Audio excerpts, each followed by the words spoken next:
After Akuji's rescue and the defeat of King Amadi, the village returned to peace, but not for long. The villagers had thought the battle was over, that the sacred home was safe.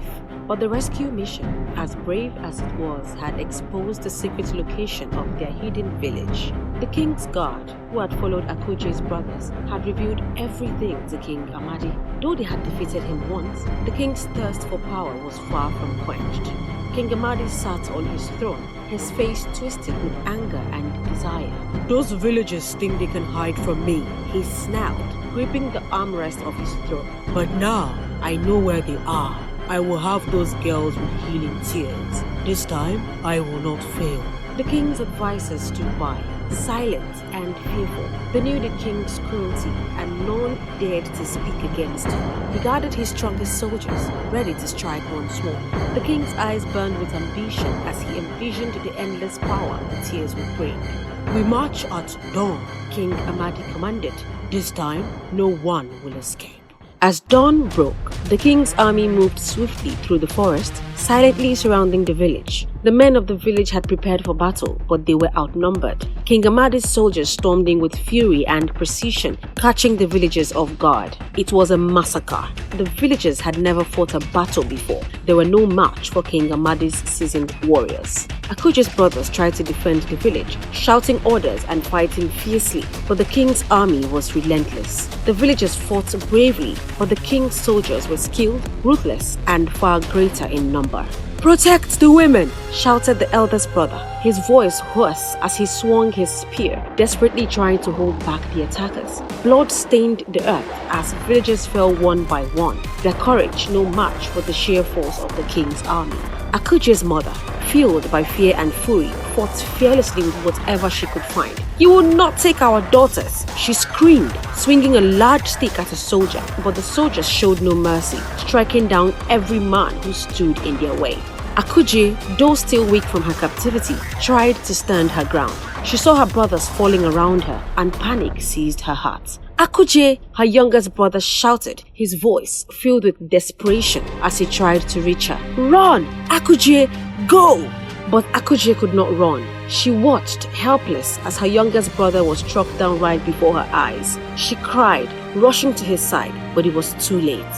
Blood stained his chest, and his eyes stared lifelessly at the sky. "No! No!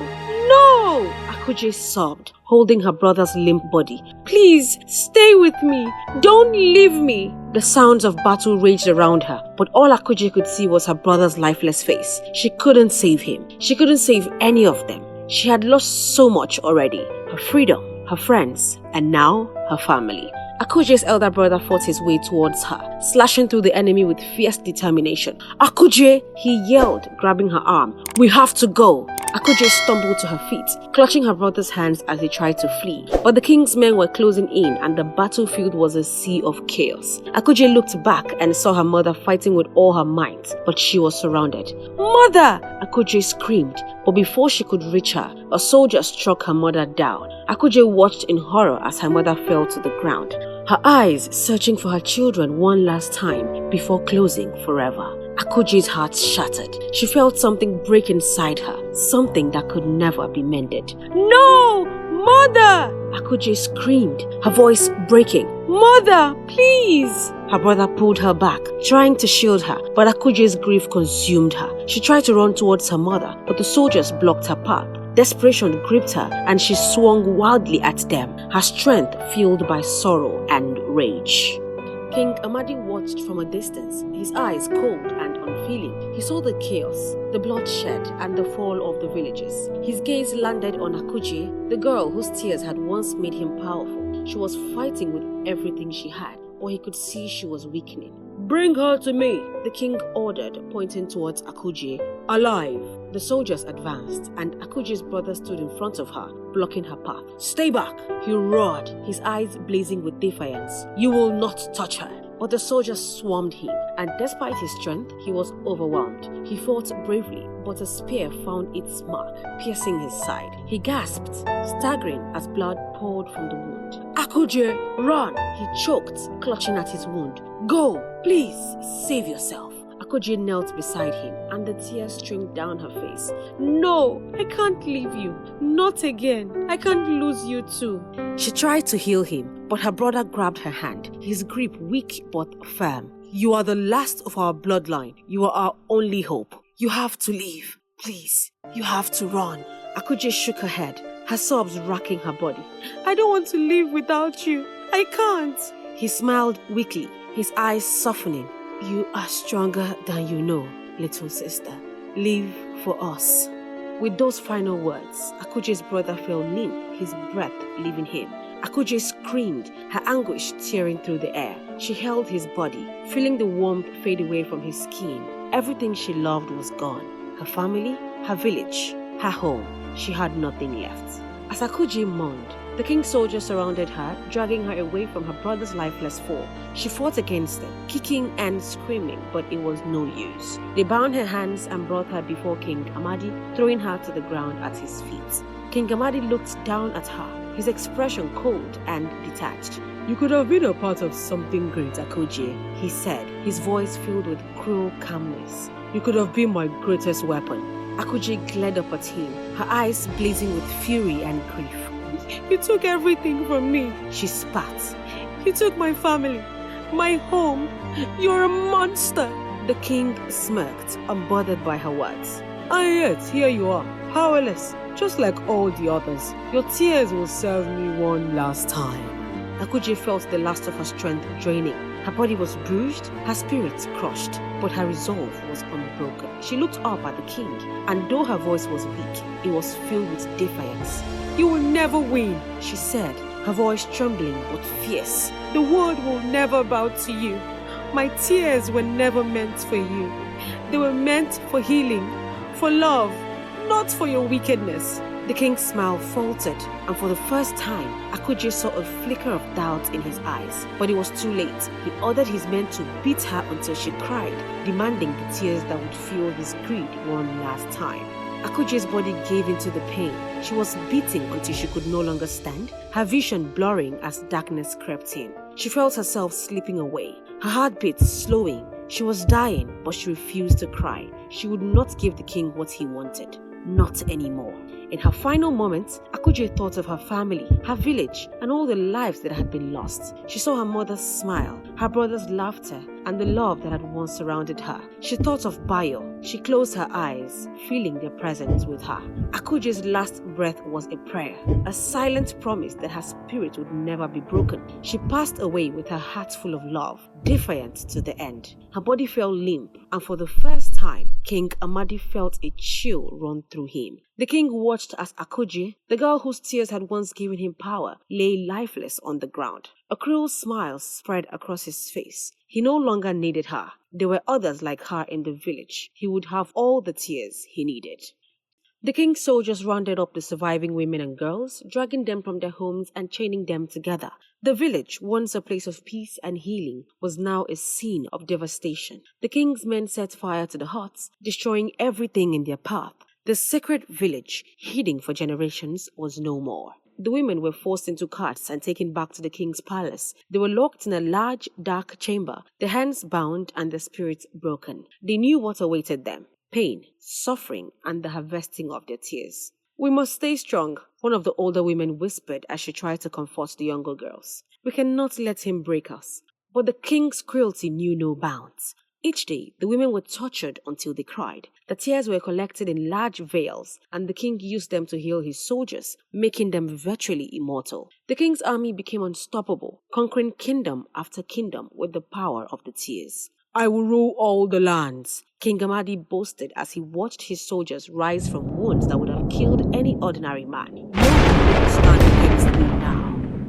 The women in the king's palace were determined to escape, but the guards watched them closely, and the punishments for even the slightest rebellion were severe. Still, a group of 3 women, Nala, Eshe, and Zuri, hatched a plan. They were sisters, strong and clever, and they knew that staying in the palace meant a slow and painful death. We cannot stay here, Nala whispered one night as the women huddled together in their cell. We must find a way to escape, or we'll all die here. But how? Eshe asked, her voice trembling. The guards are everywhere. They never leave us alone. "We will wait for the change of the guards," Zuri said, her eyes burning with determination. "That's when they are most distracted. We'll make our move then." The sisters spent days watching the guards, learning their routines. Finally, one night, as the guards changed shifts, they made their move. Using a loose stone, they broke the lock on their cell and slipped out quietly. They moved through the dark corridors, avoiding the guards and staying in the shadows. But their escape did not go unnoticed. One of the guards spotted them and raised the alarm.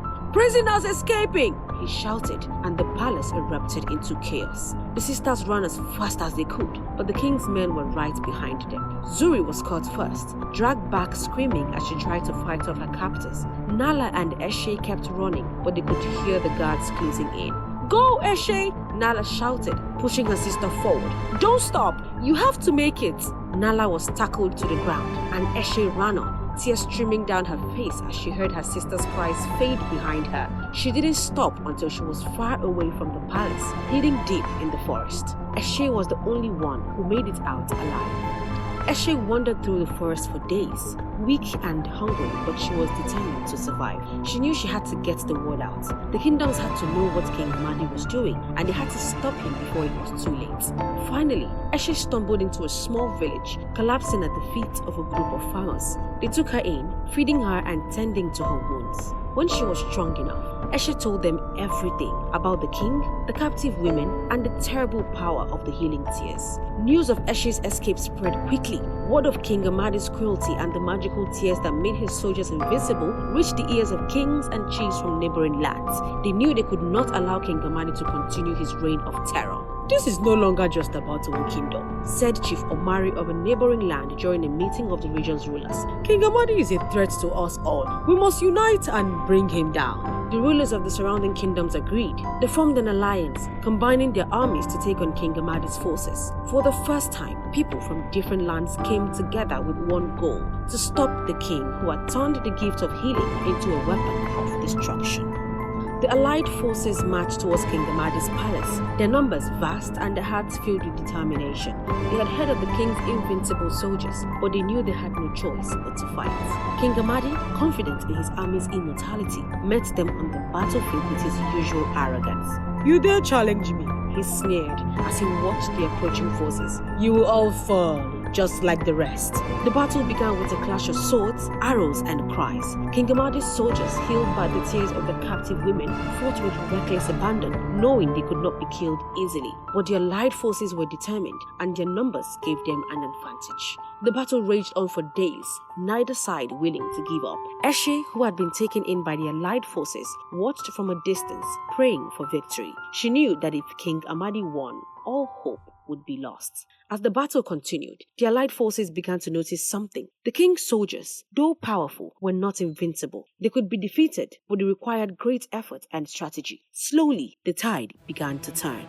The women in the king's palace, hearing the sounds of battle outside, knew that this was their chance. They had been praying for this day, waiting for a sign that help had come. Led by Nala, who had survived the failed escape attempt, the women fought back against their guards, using whatever they could find as weapons. "Nala, what do we do?" one of the women asked, her voice shaking with fear. "We fight," Nala replied firmly. "We fight for Akuji. We fight for our sisters. We fight for our freedom." With the palace in chaos, the women broke free from their chains, overpowering the guards and joining the battle outside. Their courage inspired the allied forces, giving them strength to push forward. King Amadi, watching his once invincible army crumble, grew desperate. He tried to rally his men, but it was no use. The allied forces, fueled by their unity and the bravery of the escaped women, overwhelmed his soldiers. Realizing that his reign was over, King Amadi tried to flee, but he was cornered by Chief Omari and a group of warriors. "Your time is up, King Amadi," Chief Omari said, his voice filled with righteous fury. "You have brought nothing but pain and destruction. You will answer for your crimes." King Amadi, once so powerful and feared, was now just a man, trembling before those he had wronged. With no soldiers left to protect him and no more tears to save him, he was captured and brought to justice. Do you think you can kill me? King Amadi spat, his voice filled with venom. I am a god among men. I have conquered lands with my power. No, Chief Omari said coldly. You are just a man who has caused too much suffering. King Amadi was thrown to the ground, beaten by the very people he had oppressed. The warriors tied him to a stake in the middle of the battlefield, leaving him there to face the wrath of those he had wronged. As the sun set, he was abandoned, his cries echoing in the dark.